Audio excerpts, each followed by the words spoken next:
Hello and welcome to the United Community Channel. This is your match preview for the second leg of the Europa League quarter-final.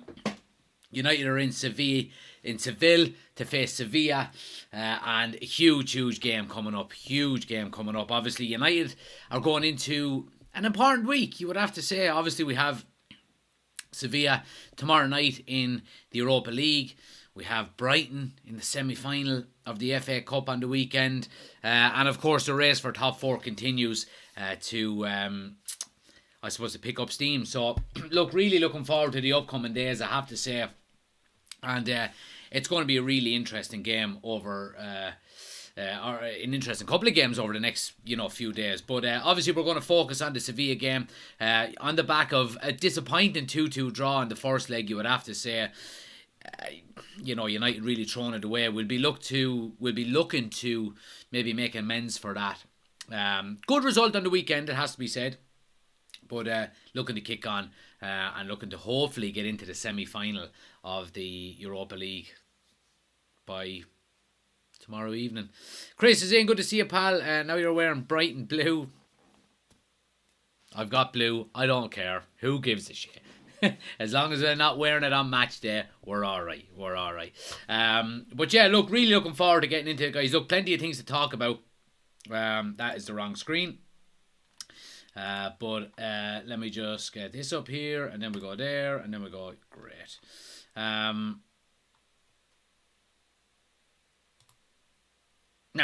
happy days. Okay, so let's get into it. Obviously, the main talking point that we're looking at in the build-up to this game for United versus Sevilla is the return of some important players for us, you would have to say. We've seen that Rashford and Luke Shaw are back in training, which is great to see. So, obviously getting some of the heavy hitters back, which, is absolutely vital coming into the business end of the season. Now, look, the one thing I would say is obviously we've missed Rashford in the last couple of games. Obviously, he's been out with an injury, but I think we've scored... Have we scored 6 goals in the last 3 games? Obviously, Rashford was injured in one of them, but we've scored 6 goals in the last 3 games, and he hasn't scored one of them. And the worry was that, knowing that he was going to be injured and out for a few games, that where are the goals going to come from? And we've seen Anthony chip in, we've seen Sabitzer chip in, I think Martial scored as well. So the goals are still continuing to flow, you would say. But I suppose Rashford coming back in really just gives us that boost that we need to, potentially just kick on and try and finish the season as strong as possible. Obviously, we haven't been scoring enough goals this season. Rashford has been doing an awful lot of it on his own. And I think the more support and the more help that he can get in terms of chipping in with goals, obviously Martial looks to be nearly getting back to full fitness, hopefully. Anthony got a goal and an assist on the weekend. Jadon Sancho's putting in some improved performances. We've seen Scott McTominay get goals in the last few weeks. We've seen Sabitzer score goals. And of course, we know Bruno can always chip in with goals and assists and things like that as well. So I think we're getting Rashford back at the right time. And Luke Shaw, I think more so in defence than in attack, getting as many players back as possible is paramount in relation to how our performances are going to hopefully improve between now and the end of the season, or continue to improve. But obviously on the back of Varane and Martinez being injured, we know Varane is going to be back before the end of the season, hopefully in the next couple of weeks. We know Martinez's season is over, so Luke Shaw coming back is a really, I suppose, timely boost, because we know he can play centre back. We know he can obviously play a left back as well. So, and we're going to get into maybe a little bit of a dilemma in terms of the back four as well in my predicted 11. So I think I think Shaw coming back can only be beneficial to us. We know he can play left with centre back. Will he play centre back? That's another thing. I'm not 100% sure. Chris says Rashford's injury lets players see everything. Doesn't have to go through him. A lot of time we sat and watched him go. Yeah, I agree with you there, Chris. Absolutely, pal. And I think Ten Hag has seen that as well. And I think we've got the types of players within our team that, and we've seen Rashford maybe as being this type of player also, is that when maybe the main man is not there, other players tend to step up. We've seen what happened with Ronaldo when he left before Christmas. All of a sudden, Rashford said, right, I'm the main man. Just leave it to me. And obviously, Rashford has been out for a couple of weeks, and we've seen other players step in and pick up the mantle, and pick up the torch and carry it. So it's good to see. It shows a good mentality within the squad. It shows that players are willing to dig deep and step up to the mark and help the team out as much as possible. But obviously Rashford being back is a great bonus, and so is of course Luke Shaw, because we are wafer thin at the back, and look, we'll get into it now, I suppose, in relation to the defence, because obviously with Luke Shaw being back, we're talking about a dilemma in defence. Obviously we had a dilemma in relation to the injuries that we've sustained at centre-back, Varane and Martinez, of course. But now, and on the weekend, we've seen Dalot playing at left-back and had a very, very good game, got a good goal. So all of a sudden, there's maybe a couple of options there that we didn't realise are potentially there. We know Luke Shaw can play centre-back and played quite well there earlier in the season. We now know that Dalot can play left-back. Malacia is back in training as well, which is also good to see. So all of a sudden, there's a couple of options there that we're looking at and we're saying, okay, maybe we're not wafer thin. We don't have our strongest back four. Of course we don't, with the likes of Varane and Martinez being missing. But we've got players that can fill that void. Whether Luke Shaw will end up playing centre-back or not, I don't think he will, if I'm being 100% honest.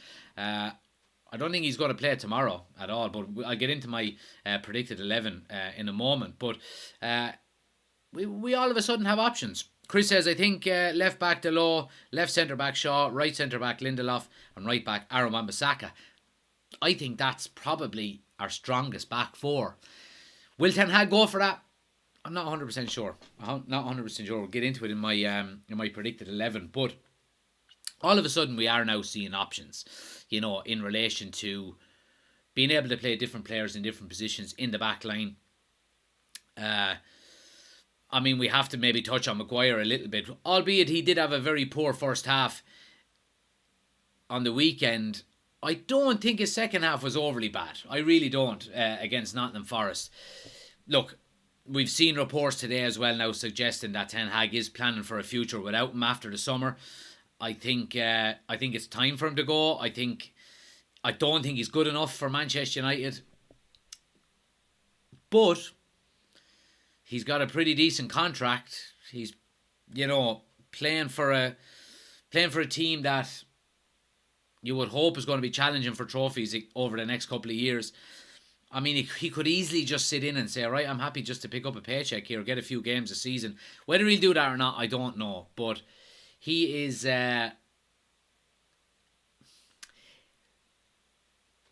one of the last remnants. It's not even that. He's one of the few players left that still reminds me of the old Manchester United, the pre-Eric Ten Hag Manchester United, in terms of quality, in terms of performance, in terms of attitude. Maybe his attitude has been good. I can't falter his attitude. But, I think Manchester United fans have had enough of that old, Solskjaer era, Maguire era, Pogba era, all of that kind of shit. And, we're happy just to move on as quickly as we possibly can. Chris says, can't stand Maguire. He will gift them the game. The Crazy Irishman is in. It says, hello, good to see you, pal. Adam is in. It says, big week coming up. It really is. Chris says, what did Forrest do? Nothing. You can have a look at the opposition. He should have had a handball as well. He's a buffoon. There we go. All right, there we go. Anyway, now, while we, good segue there in relation to the opposition. And let's talk about the opposition, because obviously we've seen potentially what they can do in relation to, I suppose, the game that was played, I mean, that crazy game that was played last week in Old Trafford against them. I think, smash a like on the video, by the way, guys, if you haven't done so. Hit the thumbs up button. Yeah, I mean, in relation to the game last week, we've seen what Sevilla can do in this competition. They're the Europa League maestros. You know, they would be, they're like Madrid. When Real Madrid hear that Champions League music, they turn into this unbelievable team. And Sevilla kind of have the same aura about them when it comes to the Europa League. They know how to win it. They've done it on multiple occasions over the last few years. And I mean, it's going to be a difficult game tomorrow night. It really, really is. Difficult game. And Sevilla are coming off the back of a good result on the weekend. They beat Valencia 2-0 away from home. So they've had a very good week on the back of going to Old Trafford, getting a result, going away to Valencia. Now, I think Valencia are really poor. I think they're fighting, I think they're down near 17th or 18th, nearly in the relegation zone in La Liga. I think Edison Cavani is now playing with him as well, so we'll see how well that's going for him. But Sevilla will be going into this game with confidence, at home, on the back of getting a great result. And look, we know that result in Old Trafford was thrown away by United more so than earned by Sevilla. 2 absolute fluke goals. United should have been and could have been 4-5-0 up at half time alone. Crazy game. So we're really, really going to have to be on our toes. We really are. And I think team selection is going to be very important tomorrow night. I really do. Adam says Rashford is back in training. I saw pics today. He probably won't play tomorrow. I'd say, yeah, well, I'm going to get into the predicted 11 now, guys. Let me know your predicted 11 in the chat as well. And we'll get into the predicted 11. Chris says, I don't think Rashford will play either. Did you see Ronaldo nearly kill the fella last night with a new style move? I seen it. Yeah, I seen it. So let's get into the predicted 11, guys, and what way we think Erik ten Hag is going to go in relation to the starting lineup for tomorrow night. Now, look, on the back of a very good performance against Forest, albeit, and Chris did mention it as well, and I think he is right that you do have to look at the opposition that you're playing against. And obviously Forest, I think they're 9 games now without a win, so nothing spectacular in relation to them. But when we're looking at a starting lineup, this is what I think Ten Hag is going to go with, not specifically what I would go with myself. But when we're looking at the back 5, obviously De Gea is going to be in goal, but I think the back 5 is going to stay the same as the weekend against Forest. I think we're going to have De Gea, Wan-Bissaka, Dalot, Lindelof and Maguire. I don't see any reason for him to change it. I don't think he will. Luke Shaw coming back, I don't think he's going to be thrown straight in such a high intensity, high energy game when we have a really, really important game in Wembley on the weekend against Brighton. So I think he will probably rest Luke Shaw. I think Harry Maguire is going to get a decent amount of game time between now and the end of the season. I really do. And it's whether you like it or not, it's just something that you're going to have to get used to. It really is, because I don't see him being left out of the squad too often. I really don't. Let's get into the midfield then, guys. I think, again with Sabitzer being out with injury, now he is in training again today as well, so he's back. But again, I don't see Erik ten Hag changing that midfield. I'm going with Casemiro, Bruno and Eriksen. I can't see. I think we've seen so quickly, the 3 of them being back together, we've seen so quickly on the weekend how good they can be. Specifically Bruno and Eriksen when they play together. Eriksen and Bruno was a flip of a kind between man of the match. They were just so silky smooth. Really, really good. And of course Casemiro is that kind of linchpin behind him that can just say, right boys, you go and play football. I'll keep the front of the house safe here. So I don't see any reason why Ten Hag is going to change it for an important game like this. Chris says Rashford may come on in the 60th minute, and Adam says he could try putting one of the full-backs at centre-back so Maguire doesn't have to start. And Chris then says Dalot, Shaw, Lindelof, Aaron Wan-Bissaka, Casemiro, Bruno, Eriksen, Anthony Martial, Sancho. And he also says, valid point for Wembley, sub Shaw for Maguire. There we go. Let's see what happens. But I don't see. I don't think I have any changes. So I'll give you my forward line as well, and I don't see any reason why the forward line should change either.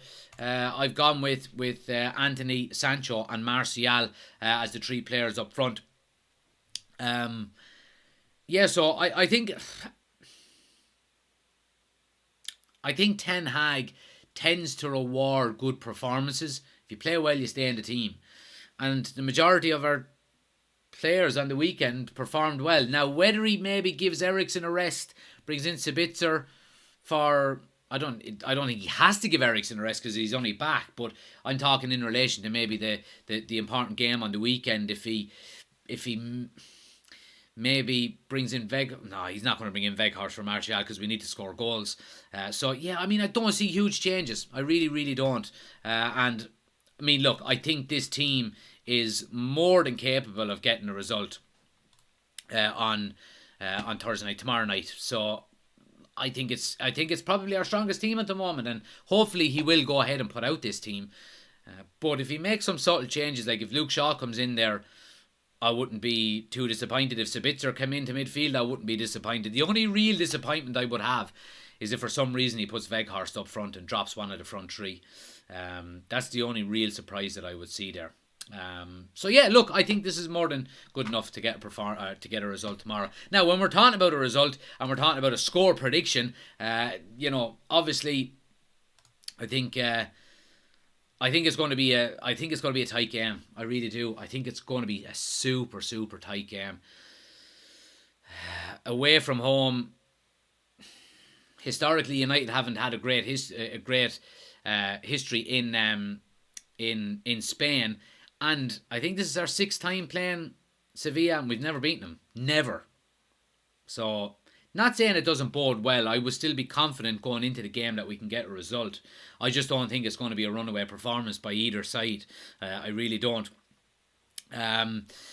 So if I'm going with a score prediction, I'm going to go with a 2-1 win to Manchester United. I think we'll concede because I don't think obviously we have our strongest defence out. But I do think we have enough quality in the team to score goals. I think we'll nick it. I think we'll nick it. I don't think it's going to be a runaway performance, like I said. I think it will be a tight and a cagey game. So 2-1 to Manchester United is my score prediction. Let me know what you think, guys. Chris is saying 3-1 to United. He also says news today said Ten Hag is going back in for De Jong as per Rob Dawson. Let's see if we go for Osman since UEFA Champions League season is over. It's going to be interesting to see. Wout Weghorst is saying people overestimate how good Sevilla are. 2-1 for me. I'm going with a 2-1 result as well. But it's great to see so many people in, guys. Smash a like on the video if you haven't done so. I really appreciate it. But look, I do think, to wrap it up, I think United should have enough to get the job done, but it's not going to be easy. We can't go into tomorrow's game with an attitude of last week's second half performance, thinking that all we need to do is show up. We need to show up and perform. We're not going to get anything handed to us. We're not going to get anything easy. We're not going to get a result handed to us on a plate. We really aren't, and we're going to have to work hard for it. I think we're going to have to use our bench. If a Sabitzer is back, if a Shaw is back, if Malacia, even players like this, Rashford, of course, I'm forgetting Rashford, and of course Rashford is not in my predicted 11 for starting. I think these kind of players could have a good impact coming off the bench, and I think we'll have to get that right as well. I really do think. Adam says, get the halftime potatoes ready first thing in the morning, Jack. You won't want to leave the TV with how cagey it'll be tomorrow. I'm really, really looking forward to it. Look, and as much as we're saying, it's not going to be an easy game, and it's not, it's going to be tight, it's going to be cagey. this is what we want. We want to be in these types of games at the end of the season as fans. If you're in these games, it means you're challenging for trophies. And we're back challenging for trophies, which is great. We've got one in the bag. We're playing a quarter-final tomorrow night. We're playing a semi-final in Wembley on the weekend. We're still very much so in the running for a good league finish, hopefully third. So it's an exciting time. It really is. It really is. But let's hope we can go out and absolutely give them a good hiding. I don't think we will, but I would love nothing more. But guys, look, I appreciate everyone who's been in the chat. Thanks to Chris, thanks to Adam, thanks to Dylan, Vout, all of them guys, all you letting in or putting in your comments. If you haven't already done so, hit the thumbs up button. If you're watching back to this later, please do hit the thumbs up button for me. Let me know your predicted 11 and your score predictions in the comments below. If you're new to the channel, hit subscribe. Like I said, we will be back tonight at 7:30 for the members only chat. So if you want to become an official member, the link is in the description. Go check out the options there. But more than anything, just hit the subscribe button. Closing in on 3,000 subscribers, which is brilliant. Finally, before we go, Alex says, if we get some credible wins like this, it'll be something to be proud of at the end of the season. This is what makes big clubs big. Couldn't agree with you more, Alex. Couldn't agree with you more. But guys, we'll be back tonight for the members only chat, and of course we'll be live for the watch along tomorrow as well. Huge game. This has been your match preview. Hit the thumbs up button, hit the subscribe button. Until later, take it easy.